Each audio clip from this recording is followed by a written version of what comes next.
A shoe flies through the air, narrowly missing her head, and the crowd erupts into chaos, screams, boos, and cheers, colliding like a storm about to break.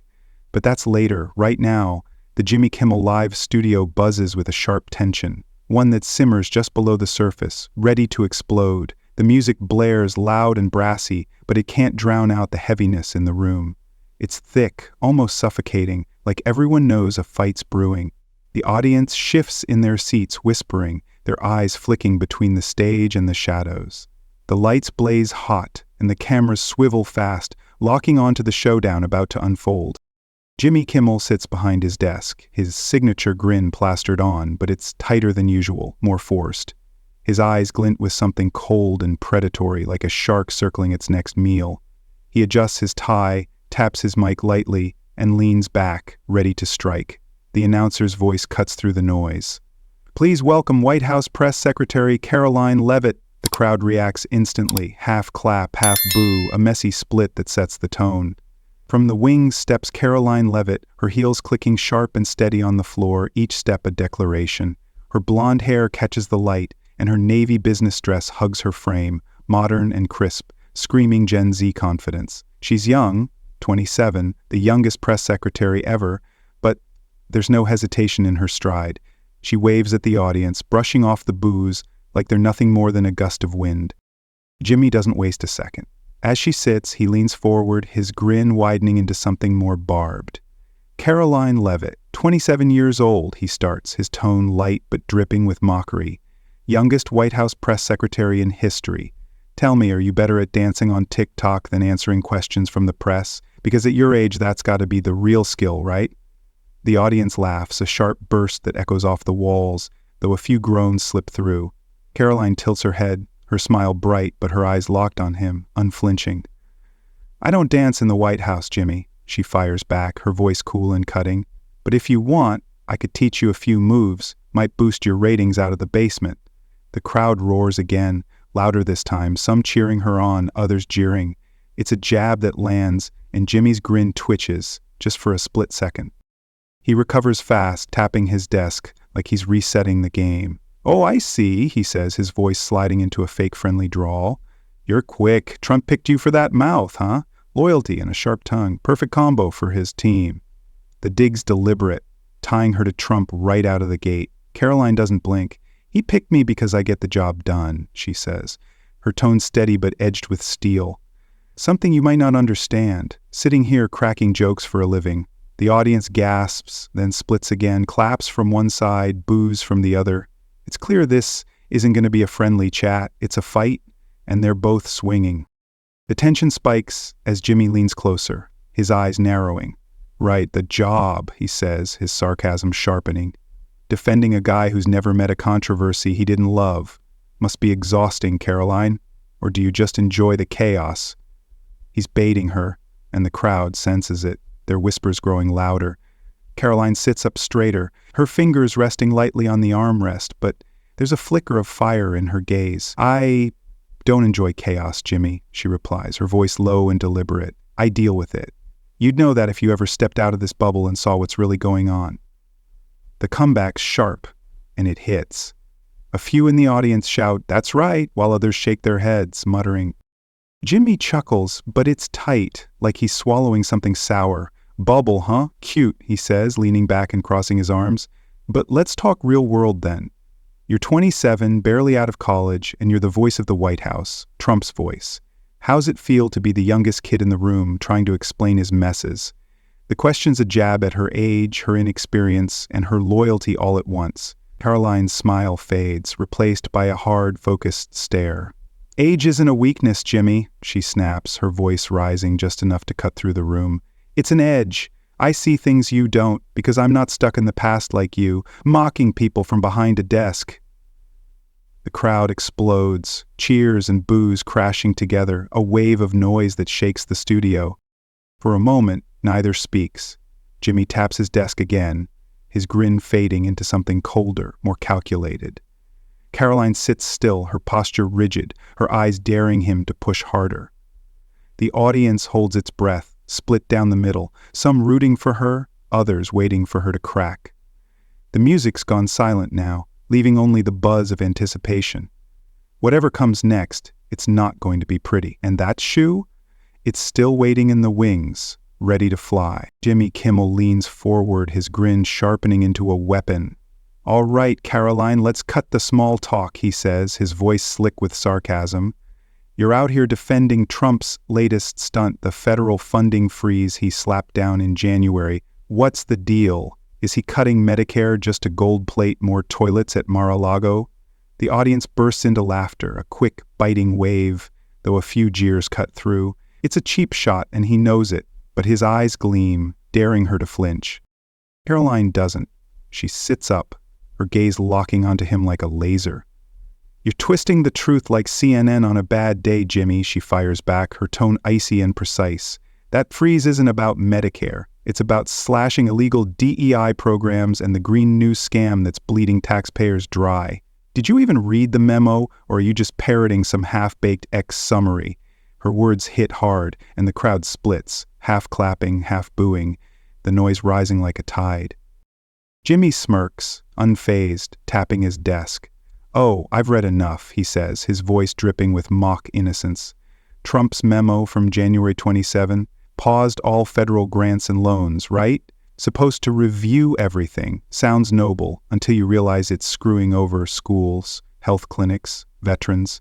You're cool with that chaos, Karoline? Or is chaos just Trump's brand, and you're the cleanup crew?" The audience roars, some shouting, "Yeah!" while others hiss in dissent. Karoline's eyes narrow, her voice cutting through the din. "Chaos? That's rich, coming from a guy who thrives on it for laughs," she snaps. "The memo's clear. Social Security, Medicare, direct aid, untouched.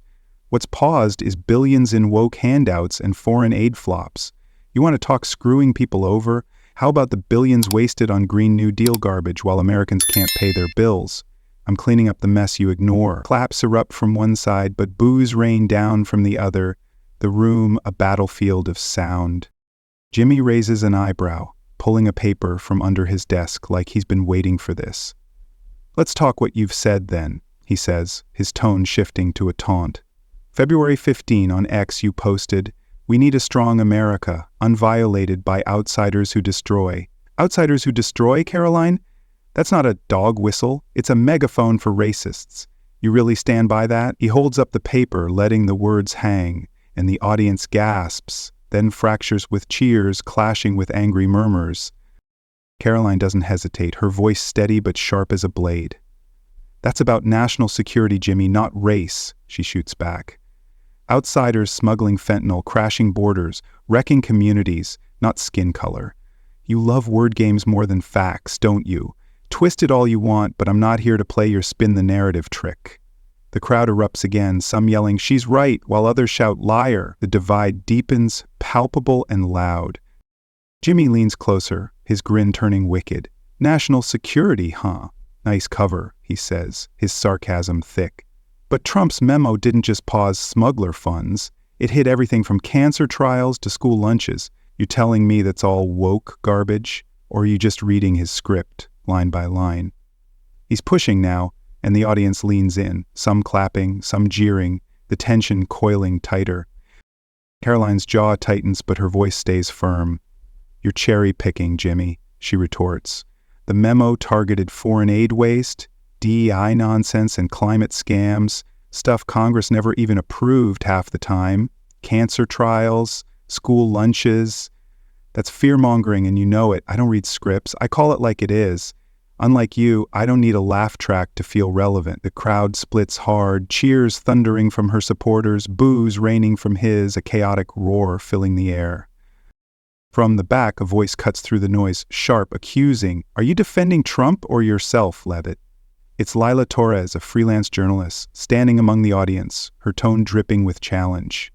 The room buzzes, heads turning, whispers spreading like wildfire. Jimmy pounces, his eyes lighting up. "Good question, Lila," he says, pointing at her. "Whose skin are you saving here, Karoline, Trump's or yours? Because that X-post sure sounds like you're auditioning for his choir." The audience erupts. Some chant, "Answer her," while others yell, "Shut up," and the pressure mounts. Karoline turns her head slightly, acknowledging Lila, then locks back on Jimmy. I don't need to justify myself to you or your heckler, she says, her voice rising with controlled fury. I stand by every word. America first, not outsiders tearing it down. You want to paint me as Trump's puppet? Go ahead. I'm here for the country, not your applause or hers. She jabs a finger at Lila, then Jimmy, and the crowd explodes again. Half roaring approval, half hurling boos, the split raw and jagged. Jimmy laughs, a short, biting sound. Country first? That's a pretty slogan, he says, his tone turning dark. But when Trump's freeze crashed Medicaid portals, yeah, that happened, Karoline. States couldn't access funds for hours. You think that's America first? Or just Trump first, and you're the mouthpiece? He's digging now, and the audience reacts, gasps, claps, and shouts of "Tell her!" clashing with "That's a lie." Karoline's eyes flash, her voice cutting like a whip. Portals crashed? Yeah, for a few hours, and payments still went through. Check your facts, Jimmy, she snaps. You're spinning a glitch into a gotcha. I'm the mouthpiece? You're the one shilling for clicks, twisting reality to dunk on me. America sees through that. The crowd's noise peaks, cheers and boos, indistinguishable, a wall of sound.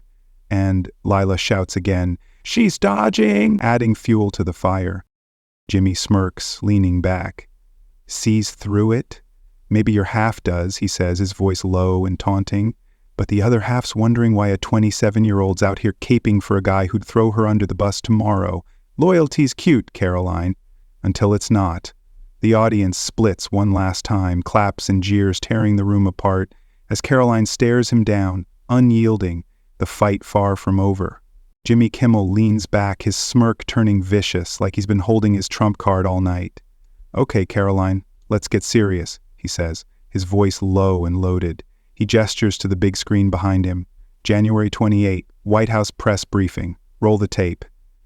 The screen flickers, and there's Karoline standing at the podium, her voice firm. We can't let America become a dumping ground for those who don't belong here. The clip cuts off and Jimmy swivels back to her, eyes glinting. Don't belong here? Tell me, Karoline, who gets to be in America in your book? Who's worthy? The audience gasps, then splits, half cheering his jab, half muttering in protest.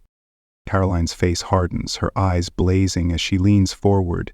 You're good at splicing, Jimmy, she snaps, her tone sharp enough to cut glass. That was about fentanyl smugglers, killing thousands a year, ruining towns, not immigrants as a whole. You want the truth, or are you just fishing for drama to juice your dying show? The crowd erupts, some shouting, "She's right," while others boo, a messy roar that shakes the room. Jimmy laughs, short and bitter, waving a hand. Fentanyl smugglers? Sure, that's convenient, he says, his sarcasm thick. But dumping ground? Don't belong? That's not a policy pitch. That's red meat for Trump's base. You're not dumb, Karoline. You knew how that'd land. He's digging now, and the audience reacts, claps clashing with jeers, the divide growing uglier.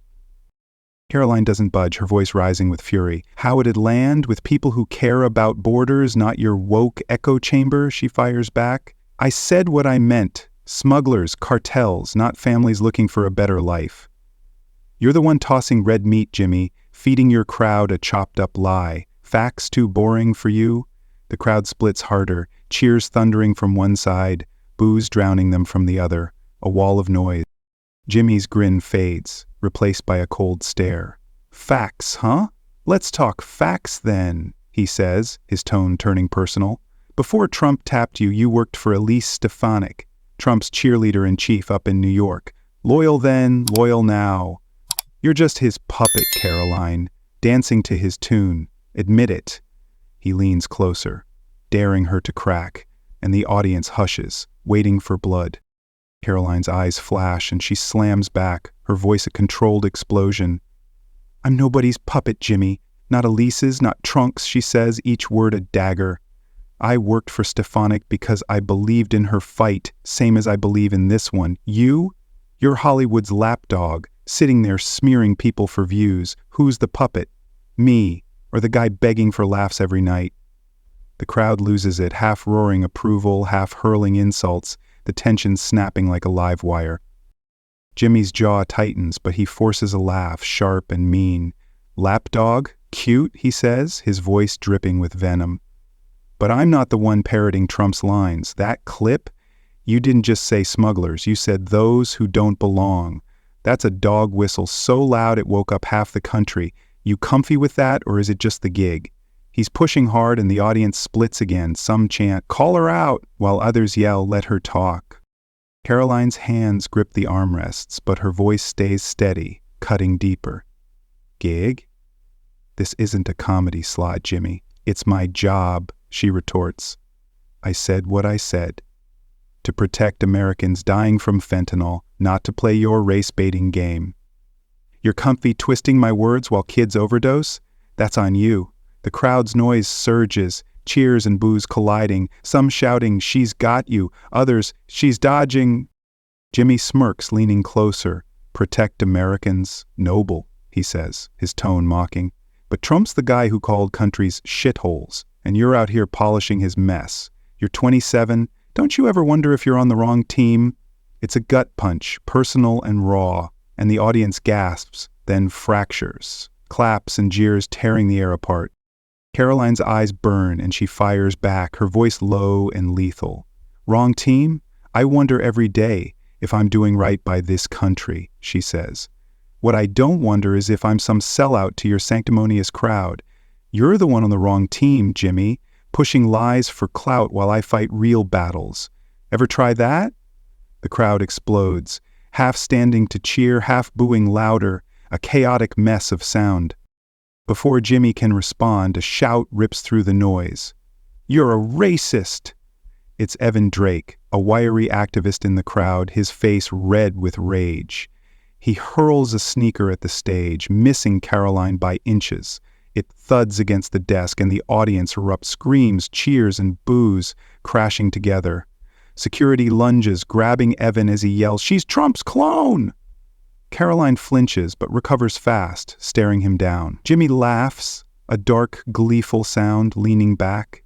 "Welcome to my show, Karoline," he says, his voice dripping with malice. "Guess not everyone's buying your real battles line." Karoline turns to Jimmy, her voice ice cold. "Your show? Looks more like a circus," she snaps. "That guy's unhinged. But you're the ringmaster, egging it on. Happy now?" The crowd's still wild. Some chant, "Karoline, Karoline," while others scream, "Get her off!"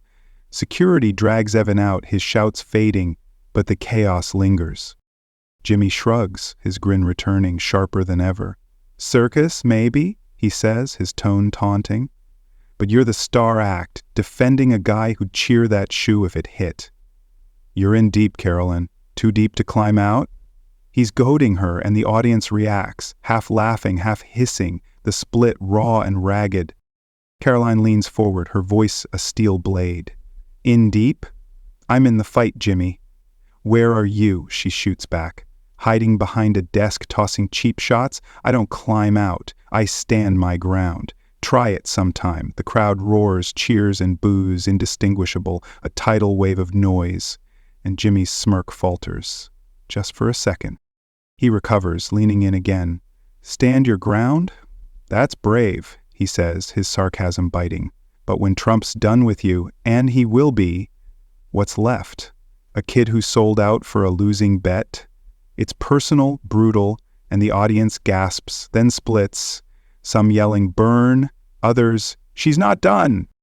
Karoline stares him down, unyielding. "Sold out?" "I'm not for sale, Jimmy," she says, her voice fierce. "I'm here for America, not your pity party." "What's left for you when the laughs dry up? A has-been with a mic?" The crowd explodes one last time, half on their feet, half booing, the chaos peaking, as Jimmy's eyes narrow, the fight hitting its rawest edge. The dust settles, but the air's still thick with the aftermath of Evan Drake's shoe-throwing tantrum. Karoline Leavitt sits steady, her gaze piercing through Jimmy Kimmel like a blade. The crowd's still buzzing, a mix of cheers and boos simmering down, but she doesn't flinch. "You want to paint me as the villain, Jimmy," she says, her voice calm but loaded with steel. "But I don't play by your rules. I'm here for the truth, not your clown show." Her words land clean, and the younger half of the audience erupts. Claps thundering, a few shouting, "Karoline 1, Jimmy 0. The older crowd grumbles, but her supporters drown them out, their energy raw and electric. Jimmy's smirk flickers, caught off guard by her poise. He adjusts his tie, forcing a laugh that doesn't quite stick. Clown show? Out, he says, his tone lighter but laced with grit. You're tough, I'll give you that. Survived a shoe, and still swinging. But let's zoom out, Karoline. When Trump's done, 4 years or sooner, what's your legacy? A young girl tangled in his machine, left holding the bag? It's a calculated pivot, probing her future, and the audience quiets, some leaning in, others muttering skeptically. Karoline tilts her head, her eyes unflinching, a faint smirk tugging at her lips. Legacy?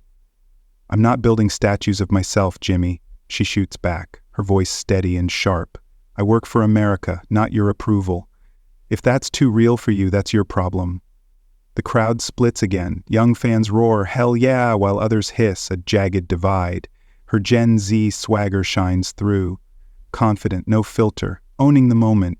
And it's clear she's scored a point. Jimmy taps his desk, his grin tightening.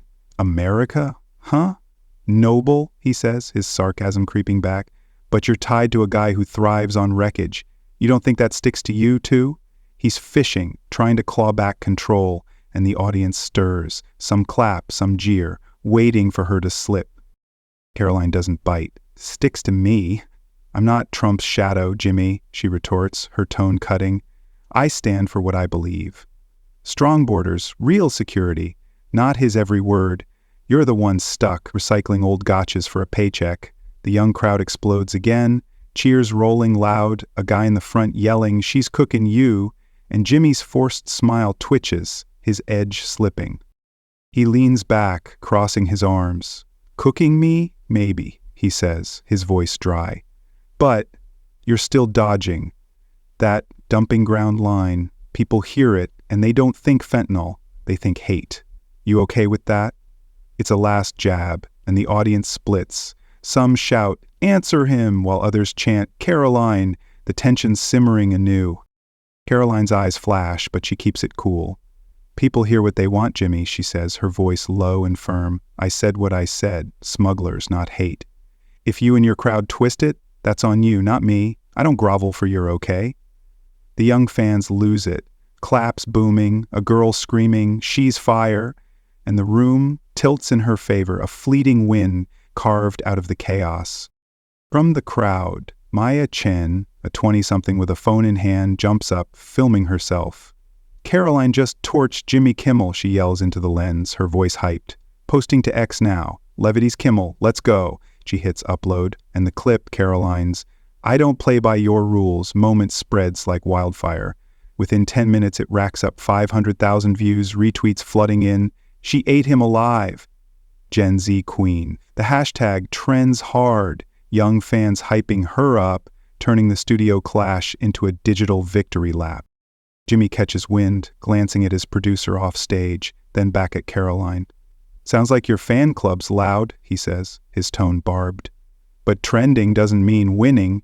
You're still Trump's voice. Doesn't that ever weigh on you? He's probing again, and the audience quiets, some nodding, others rolling their eyes. Karoline smirks, unshaken. Weigh on me? I carry what I choose, Jimmy, she says, her voice crisp. I speak for a country that's tired of handouts and open borders, not just him. You're the one weighed down, chasing likes with cheap shots. The young crowd cheers again. Someone yells, post that, and Maya's phone pings with notifications, her clip now at 600,000 views, comments piling up. She's untouchable. Jimmy's washed. But the tide doesn't fully turn. Lila Torres, the freelance journalist from earlier, fires off an X post from the back. Karoline Leavitt dodges every Trump question like a pro, loyal or scared, Levitt's Kimmel. It catches traction fast. 50,000 likes in minutes. Replies splitting hard. She's hiding. No, she owned him. The online war ignites, Karoline's win tainted by doubt, the tension bubbling under the surface. Jimmy seizes it, leaning forward. See, Karoline, not everyone's sold, he says, his grin sly. Lila's got a point. Loyalty's one thing, but ducking's another. You scared to own the mess you're in. The audience stirs. Some clap, some boo. The divide sharpening. Karoline's eyes narrow, her voice cutting through. Scared? I'm not the one sweating under stage lights, Jimmy, she snaps. I own what I say. America first, every time. You and Lila can clutch pearls all you want. I don't duck for anyone. The young fans roar, claps thundering, a guy shouting, she's 2, 0, and Maya's clip jumps to 700,000 views, the hashtag spiking globally. Jimmy chuckles, but it's strained. 2-0, we'll see, he says, his tone dark. You're good, Karoline, damn good, but the internet's fickle, and so's the truth. He's conceding around, but his eyes glint, hinting he's not done. Karoline leans back, her smirk faint but victorious. Fickle? Maybe, she says, her voice steady. But I don't bend for it. Or you. Keep swinging, Jimmy. The crowd splits one last time. Cheers and boos crashing, Maya filming it all, Lila tweeting again. She's slick but still Trump's shield. The clip hits 800,000 views, the online storm raging, Karoline's win real but shaky, the fight far from over. The show's winding down, the crowd still buzzing from the clash. Jimmy Kimmel extends a hand to Karoline Leavitt, his grip firm but his eyes cold as ice. You're pretty good, Karoline, he says, his voice low and edged. Next time, I won't go easy. Karoline shakes back, her faint smile sharp, almost daring. Neither will I, Jimmy, she replies, her tone cool and unyielding. The audience claps, some loud, some half-hearted. A fractured farewell to the night's war. Then it hits. The giant screen behind them crackles to life, unprompted, and a voice booms through the studio, gruff, unmistakable. Donald Trump's. Destroy him, Karoline, it says, clipped and urgent like a phone call caught mid-rant. Don't let him walk away alive. The words echo raw and brutal, and the room freezes. The crowd gasps, a collective choke of shock. Jimmy's face drains white, his smirk gone, eyes wide like he's been punched. Karoline blinks, caught off guard, her cool cracking for a split second before she snaps back, turning to Jimmy. That's not real, she says, her voice steady but tight.